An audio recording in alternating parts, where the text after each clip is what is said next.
मैं DK Gautam जाफा Indian YouTube channel की तरफ से आज नए विषय पर नई वीडियो के साथ उपस्थित हैं। आइए देखते हैं।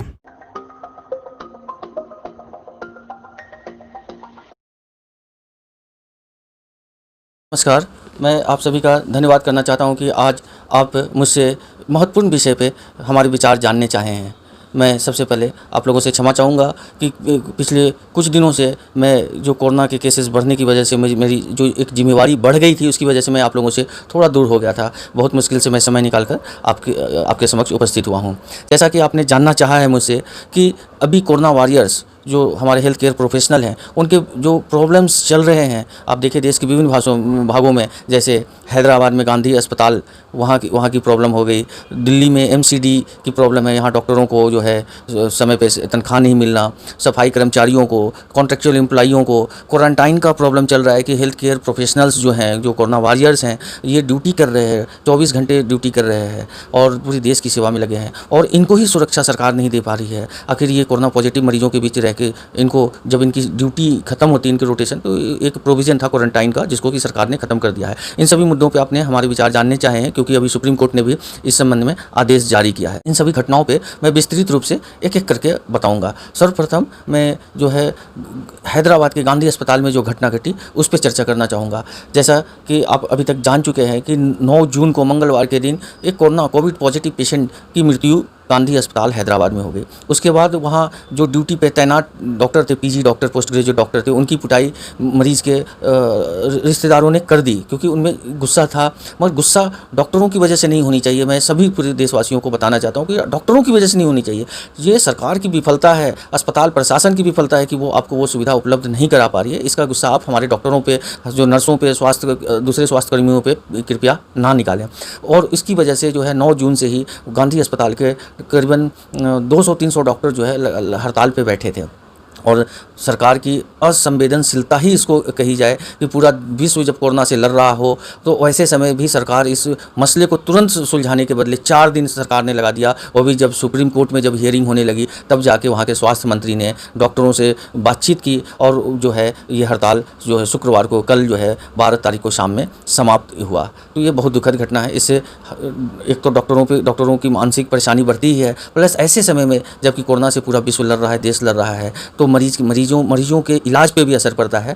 तो हम ये चाहेंगे कि सरकार और जो सरकार में जो बाबू लोग बैठे हैं, जो रेड टेप वाले जो बैठे हैं, लाल फीताशाही वाले, तो वो कम से कम जो है असंवेदनशील ना हो। दूसरी जो घटना है, जो दिल्ली के एमसीडी अस्पतालों, दिल्ली के एमसीडी बहुत सारे अस्पताल हैं, और मैं बताऊँ एमसीडी अस्पतालों के ये हाल है, इतनी बुरी हाल है कि यहाँ पर जो रेगुलर परमानेंट डॉक्टर एम्प्लॉइज़ हैं, इनको भी सैलरी समय पर नहीं मिल पाती। बाकी तो एडहॉक कॉन्ट्रैक्ट वालों की तो आप बात ही मत करें, उनकी बात करनी ही बेमानी है। तो अभी जैसा कि दिल्ली का हिंदू राव अस्पताल चर्चे में फिर से आ गया। इसके पहले भी हिंदू राव अस्पताल चर्चे में आया था, जब वहाँ के ऑर्थोपेडिक्स के एक रेजिडेंट डॉक्टर ने N95 मास्क, पीपी किट वगैरह को लेके उन्होंने जब ये बात उठाई थी, तो उनको जो है अस्पताल प्रशासन अपनी नाकामी छिपाने के लिए उनको जो है सस्पेंड कर दिया था। और जो नॉर्थ एमसीडी की जो कमिश्नर थी, उन्होंने तो इनडायरेक्टली डॉक्टर पे चोर होने का आरोप लगा दिया था, जो कि बहुत शर्मिंदगी वाली बात थी, स्थिति थी। मगर केंद्रीय स्वास्थ्य मंत्री डॉक्टर हर्षवर्धन और दूसरे लोगों के हस्तक्षेप के बाद ये मामला शांत हुआ और पुनः हिंदू राव अस्पताल पुनः चर्चे में है। और आप समझ सकते हैं कि अगर कोरोना के समय और 1 महीने के अंदर अगर जो है हिंदू राव अस्पताल पुनः चर्चे में है, तो अस्पताल प्रशासन, वहाँ के मेडिकल सुपरिटेंडेंट और दूसरे प्रशासनिक पदाधिकारी के कितने असक्षम होंगे, इसका अंदाज़ा आप खुद ही लगा लें। इसको बताने की ज़रूरत नहीं है। कोरोना के समय आप डॉक्टरों को सैलरी नहीं दे रहे, 3-3, 4-4 महीने हो गए डॉक्टरों को सैलरी नहीं दे रहे। ये एमसीडी के सारे अस्पतालों, डिस्पेंसरी की हाल है। डॉक्टरों को समय पर सैलरी, सफाई कर्मचारियों को, नर्सेज को, पैरामेडिकल स्टाफ को और दूसरे लोगों को भी समय पे सैलरी नहीं मिलती है। अब आप बताएं कि ये कैसे ड्यूटी करेंगे, कैसे अपने घर का रेंट देंगे, कैसे और भी दूसरे जो है डे टू डे जो एक्टिविटीज़ है, इसके लिए इनके पास पैसे कहाँ से आएंगे। और अपनी तनख्वाह मांगना, भाई काम लिए हो तो काम का उचित दाम दो, तुम दाम भी नहीं दे रहे, तो अगर अपनी तनख्वाह मांग रहे हैं तो आप उसको सेंसिटिव होकर, आप संवेदनशील होकर उसको देखें। अभी तो एमसीडी की कमिश्नर जो है गायब हो गई। वो कभी भी वो चर्चे में एमसीडी की कमिश्नर कभी उन्होंने आके नहीं कहा कि हाँ डॉक्टरों का मांग जायज़ है और हम ये उनकी तनख्वाह आज देते हैं, तुरंत देते हैं। वहाँ का एमएस जो है वो कितने असंवेदनशील होंगे लोग, आप अंदाज़ लगा लीजिए कि डॉक्टर धमकी देते हैं कि भाई हम सैलरी नहीं मिलेगी तो हमें हड़ताल पे जाना पड़ेगा।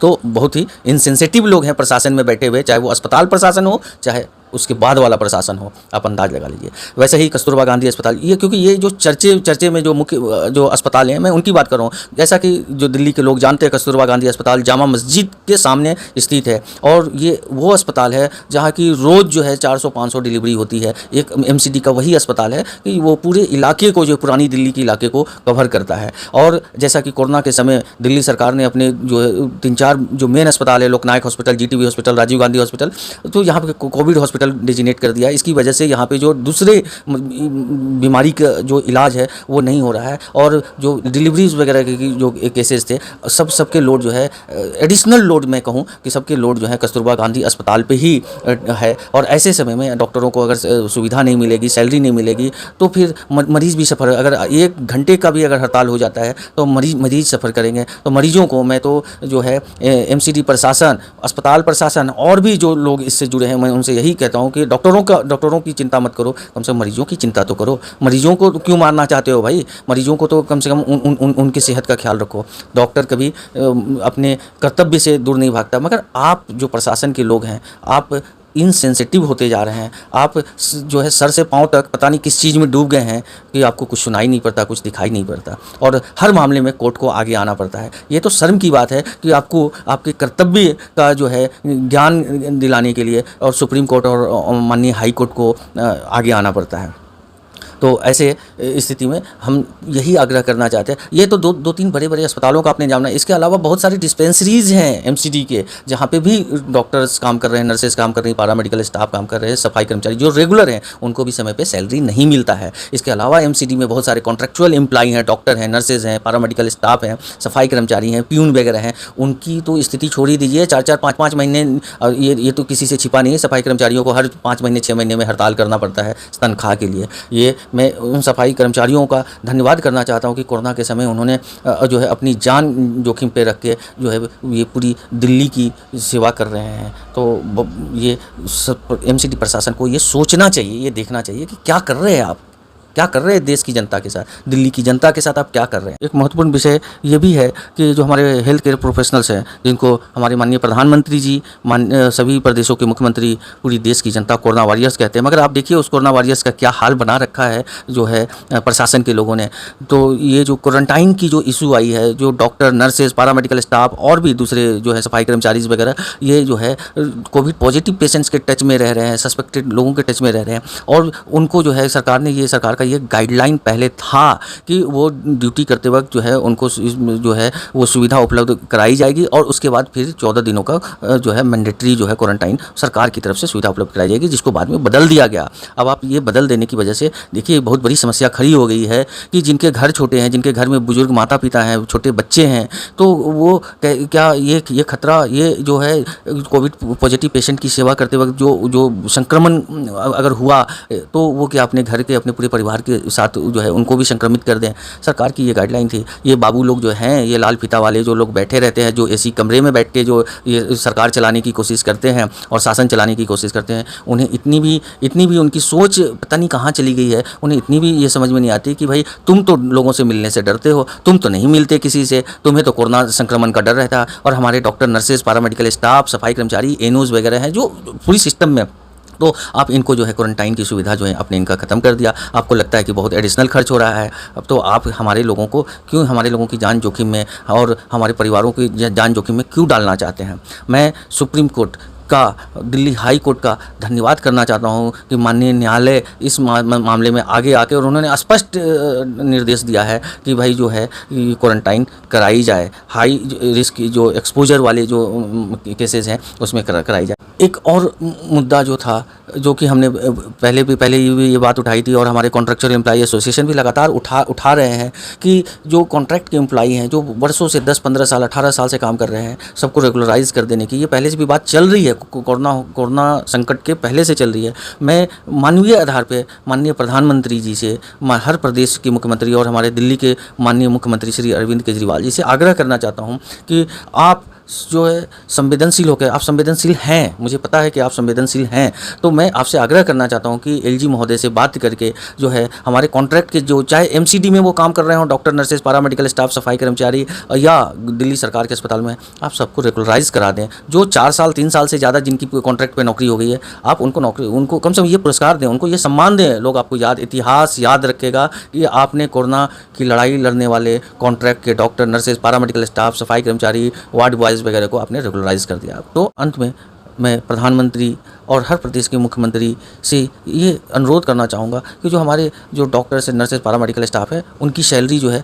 समय पे उनको उपलब्ध करा दी जाए, ताकि जो है कोरोना के समय जो है उन्हें कोई आर्थिक संकट से नहीं गुजरना। जो गांधी अस्पताल हैदराबाद में ये घटना घटी, ये पहली घटना और अंतिम घटना नहीं है, ऐसी घटनाएं और भी घटेंगी। जो अभी खबरें आ रही है कि कोरोना पॉजिटिव जो हैं मरीज़, उनके रिश्तेदार जो है अस्पतालों से नाखुश हैं, अस्पताल के मैनेजमेंट से नाखुश हैं, उसका खामियाजा हमारे डॉक्टर, नर्सेज, पैरामेडिकल स्टाफ या दूसरे लोगों पे ना हो। तो इसके लिए सुरक्षा की पुख्ता व्यवस्था की जाए और जो है अस्पतालों के अंदर जो है जो भी खामियां हैं उसको अस्पताल प्रशासन दूर करे। जो क्वारंटाइन वाली इश्यूज़ है, सुप्रीम कोर्ट ने तो स्पष्ट डायरेक्शन दे दिया है, और फिर भी हम लोग अपने संगठन की तरफ से माननीय प्रधानमंत्री जी, हर प्रदेश के मुख्यमंत्री, सबसे अनुरोध करना चाहूँगा कि जो कोरोना, जिनको आपने कोरोना वॉरियर कहा है, जो हेल्थ केयर प्रोफेशनल है, डॉक्टर, नर्सेज, पैरामेडिकल स्टाफ, इनको कम से कम जो कोविड हॉस्पिटल्स में ड्यूटी कर रहे हैं कोरोना के समय में, तो इनको जो है इनकी रोटेशन के बाद जो है आप क्वारंटाइन की व्यवस्था आप जहाँ भी कराएं, अस्पताल प्रीमिसेस में कराएं, हॉस्टल में कराएं, जहाँ भी आप अपनी सुविधा के अनुसार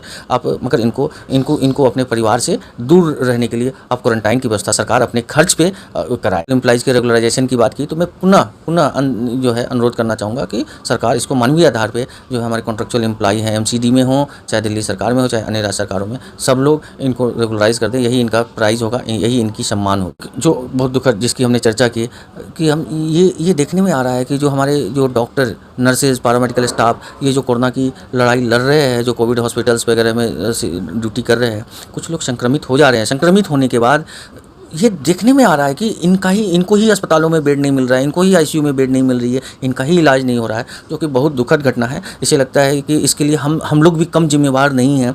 मैं अपने सभी जो health care professional, doctor, nurses, paramedical staff है, इनसे अपील करना चाहूँगा कि कम से कम हम अपने साथियों का ख्याल रखें। जो हमारे साथी जो हैं वो ड्यूटी करते वक्त अगर संक्रमित हो जा रहे हैं तो उन्होंने कोई गलत काम नहीं किया, उन्होंने मानव सेवा की है। अगर वो संक्रमित हो जा रहे हैं तो उनसे दूरी कृपया ना बनाएं।